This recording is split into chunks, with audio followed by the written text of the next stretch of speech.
Welcome back to Speed. Now, many people would like to have the privacy and sense of community afforded by landed property, whilst at the same time enjoying the facilities associated with condominiums. Is there a solution that can offer the best of both worlds? To answer that, Speed's Chow Yong-jun examined life and community in a strata landed property.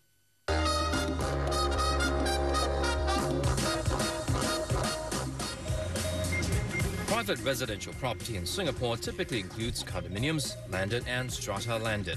Condos offer a wealth of facilities, while landed properties such as terrace houses, semi-detached and bungalows allow privacy.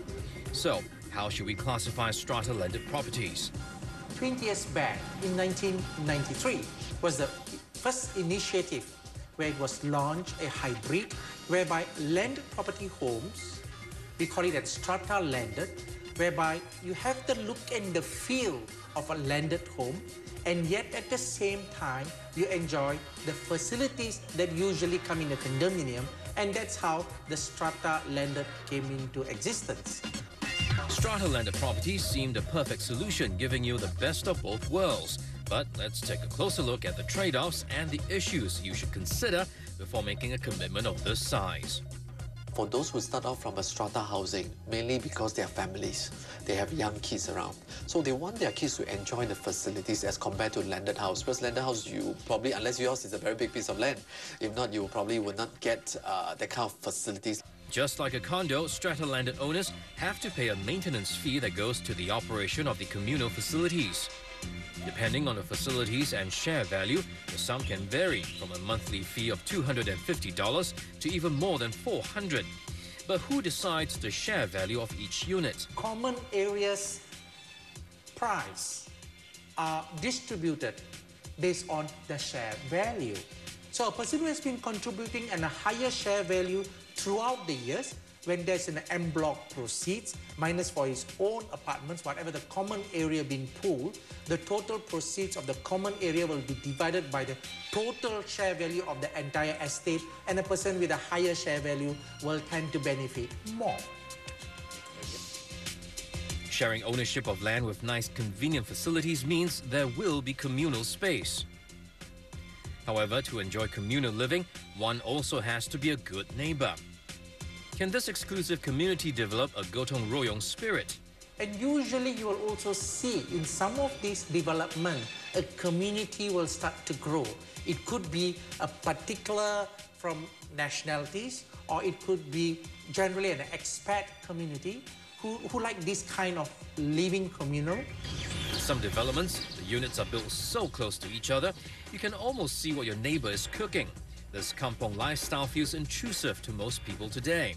I felt a little bit uncomfortable, whereby I can actually step into my neighbors and my neighbors can actually step into my areas, The main reason I put the fencing because I have a dog and I don't want it to wander out of my house. In 2004, the government instituted the Building Maintenance and Strata Management Act to regulate the issues related to strata properties. It serves to reduce the prevalence of disputes. But is it really necessary for the government to step in to settle a dispute between neighbors? They will seek the permission or whatever they want to do, or any dispute they will actually write to the management. Another point to note is the standardized appearance of the units. With strata landed houses, however, you will not be able to make major changes to the exterior of your house.